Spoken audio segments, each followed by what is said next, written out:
우리 하나님의 말씀 같이 보겠습니다. 구약성경 시편 39편 우리 1절 말씀부터 13절 말씀까지 한 절씩 교독하겠습니다. 내가 말하기를 나의 행위를 조심하여 내 혀로 범죄하지 아니하리니 악인이 내 앞에 있을 때에 내가 내 입에 재갈을 먹이리라 하였도다.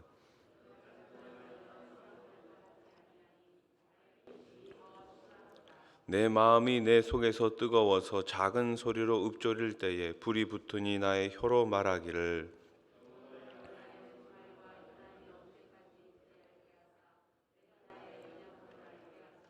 주께서 나의 날을 한 뼘 길이만큼 되게 하시며 나의 일생이 주 앞에는 없는 것 같사오니 사람은 그가 든든히 서 있는 때에도 진실로 모두가 허사뿐이니이다. 셀라.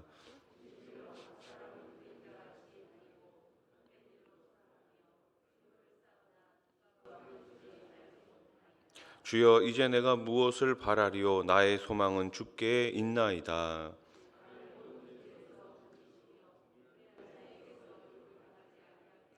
내가 잠잠하고 입을 열지 아니함은 주께서 이를 행하신 까닭이니이다.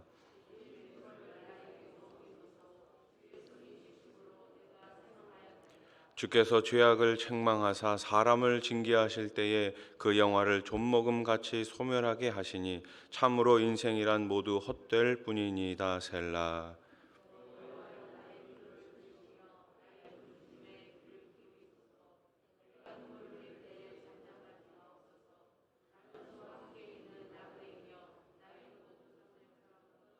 13절 말씀 같이 읽겠습니다. 주는 나를 용서하사 내가 떠나 없어지기 전에 나의 건강을 회복시키소서. 아멘. 할렐루야. 우리 옆에 계신 분들과 인사하겠습니다. 새벽에 하나님이 도우십니다. 예, 우리 한 번 더 인사할까요? 나의 소망은 주께 있습니다. 오늘 7절 말씀이었죠. 오늘 시인이 나의 소망은 주님께만 있다. 나의 소망은 여호와께만 있다. 이렇게 고백하고 있습니다. 우리는 인생을 살아가면서 기쁨을 느낄 때도 있고 또는 고난 속에서 신음할 때도 있습니다. 이렇게 다양한 인생의 변화에 몰입해 있다 보면 종종 덧없음과 허무함을 잊어버릴 때가 있습니다. 그러나 오늘 시편 기자는 우리가 이 땅에 잠시 머물러가는 나그네임을 결코 잊지 말라고 합니다. 그리고 허무한 인생들이 바라봐야 할 참된 소망이 무엇인지 가르쳐주고 있습니다.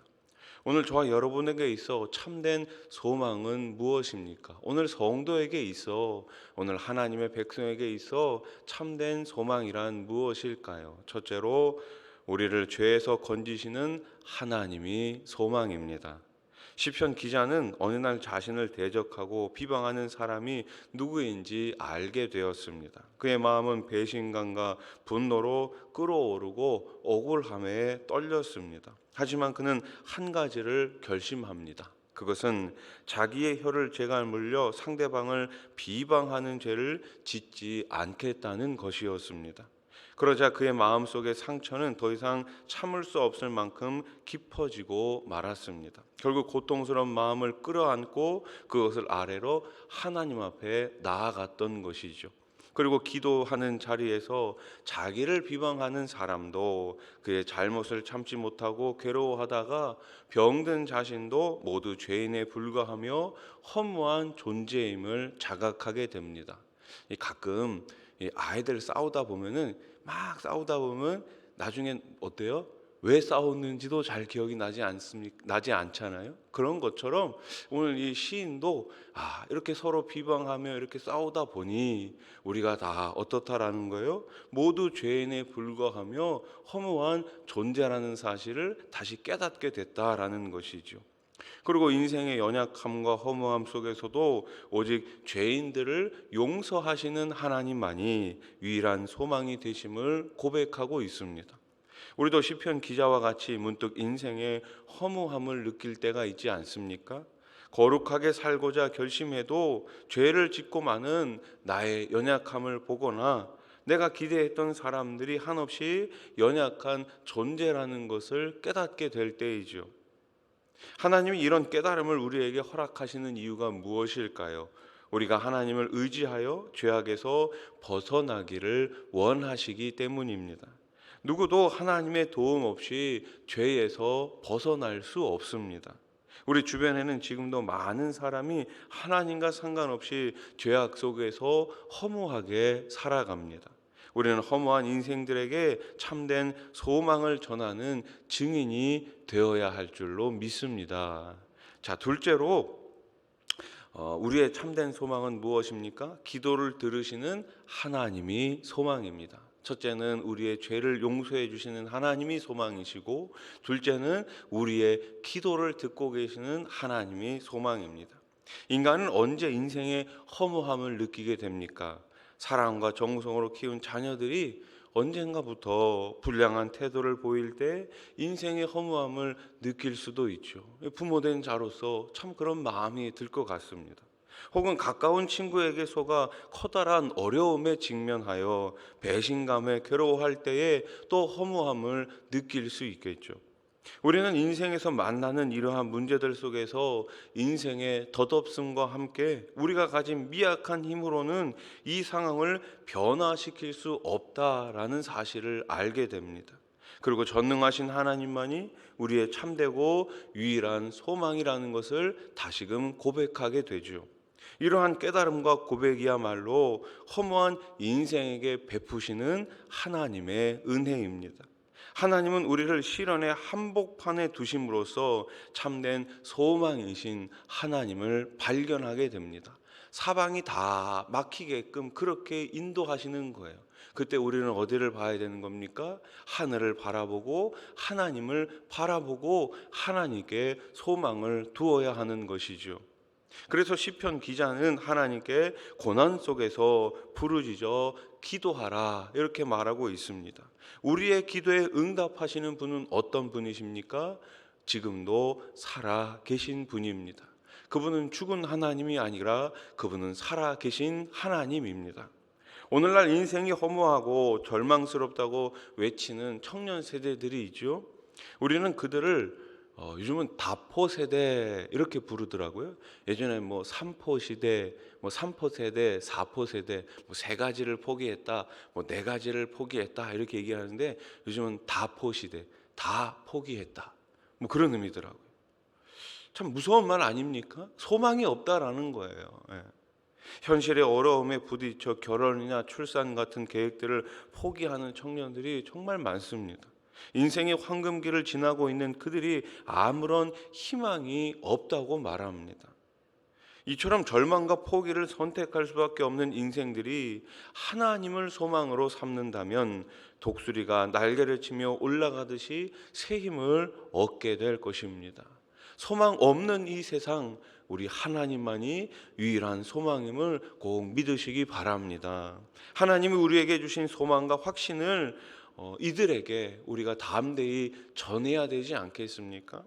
소망이 없는 인생은 인생의 가장 큰 특징이 무엇입니까? 허무라는 거예요. 허무하다. 사람들은 인생의 허무함을 애써 외면하기 위해 어떻게 합니까? 쾌락을 쫓아갑니다. 정신없이 분주한 일상을 살면서 허무함을 회피해 버리기도 하죠. 그러나 인생의 허무함을 해결하는 길은 영원하신 하나님 안에 거하는 것입니다. 우리가 어저께 나는 포도나무여 너희는 가지라 이런 주제로 말씀을 나누었는데요. 여러분, 우리가 주님 안에 거한다라는 게 뭐라고요? 말씀 안에 거하는 것입니다. 여러분, 가지가 열매를 맺기 위해서 하는 것이 있습니까? 1년 내내 가지는 아무것도 하지 않습니다. 가지가 하는 것, 한다라고 말하면 좀 웃기기도 하지만 가지가 할 수 있는 한 가지는 그냥 나무에 붙어 있는 것입니다. 아무것도 하지 않아요. 그런데 붙어 있기만 하면 뭘 맺는 거예요? 열매를 맺는 거예요. 그런데 이 열매를 맺기 위해서 노력하는 사람이 있죠. 애쓰는 사람이 있습니다. 누구예요? 농부예요. 이른 봄부터 늦은 가을까지 계속해서 농부는 땀을 흘려야지만 그 가지에서 그 나무에서 열매가 맺히는 거예요. 농부가 누구라고요? 우리 하나님이십니다. 여러분, 우리 하나님께 모든 소망을 드리고 모든 소망을 맡기고 저와 여러분들이 힘있게 살아갈 수 있기를 소원합니다. 하나님이 주시는 소망을 발견한 우리는 사람들을 하나님께로 인도하는 일에 최선을 다해야 하는 것이죠. 어저께 오후 예배 때도 우리 선교사님 오셔서 말씀 전해 주셨지만, 여러분, 선교사님들이 왜 그런 사명을 가지게 됐습니까?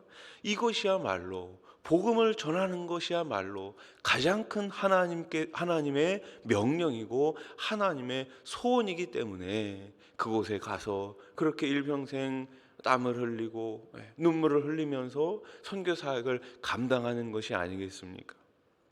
소설 당신들의 천국을 쓴 이청준 작가는 2008년 암으로 세상을 떠나게 됩니다. 그가 폐암으로 투병하던 때 신문에 흥미롭기도 하고 안타깝기도 한 인터뷰 기사가 실렸습니다. 2007년이니 그분이 세상을 떠나기 1년 전쯤입니다. 당시 그는 면도하고 나서 바르는 로션이 다 떨어졌는데 사야 할지 말아야 할지 망설이고 있다고 했습니다. 저희 남성분들은 면도하고 이렇게 로션을 바르잖아요. 이 로션을 바르는데 이 로션을 살지 말지 고민이 된다라는 거예요. 죽기 전에 다 바를 수 있을까 싶어 고민된다는 것이었습니다. 물건을 사면서 보통은 내가 이걸 죽기 전에 다 쓸 수 있을까라고 생각하는 사람은 아무도 없습니다. 그러나 언젠가 모든 인간에게는 그때가 찾아옵니다. 우리가 인생을 살다 보면 예기치 않게 찾아오는 일들이 있죠. 꼭 죽음이 아니더라도 어떤 일들은 죽음에 필적할 만큼 우리를 당혹스럽게 만들기도 합니다. 그럴 때 기억해야 할 일이 있습니다. 결국 그 모든 일이 하나님의 계획 가운데 일어난다라는 것입니다. 하나님의 섭리 안에 있다라는 것입니다. 하나님은 사람의 생각 안에서만 일하시는 작은 분이 아닙니다. 성령의 역사는 우리의 소원대로가 아니고 하나님의 뜻대로 되는 것입니다. 그래서 우리는 늘 겸손히 하나님의 인도하심에 순종할 수 있어야 합니다. 이러한 삶이 바로 하나님께 소망을 두는 인생입니다. 우리 찬양 가사 중에 그런 찬양 있잖아요. 내일 일은 난 몰라요. 하루하루 살아요. 불행이나 요행함도 내 뜻대로 안 돼요.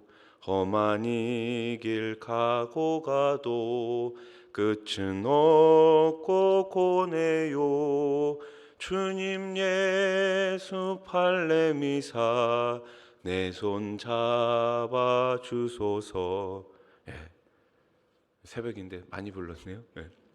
후렴 가사가 이렇죠. 1절 후렴. 내일 일은 난 몰라요. 장래일도 몰라요. 아버지여 날 붙드사 평탄한 길 주옵소서. 아멘. 내일 일을 모르는 저와 여러분들 오직 하나님께만 소망을 두고 살아가시기를 주님의 이름으로 축원합니다. 축원합니다. 기도드리겠습니다. 1000번째 헌금. 나는 포도나무요 너희는 가지라. 그가 내 안에 내가 그 안에 거하면 사람이 열매를 많이 맺나니 나를 떠나서는 너희가 아무것도 할 수 없음이라. 아멘.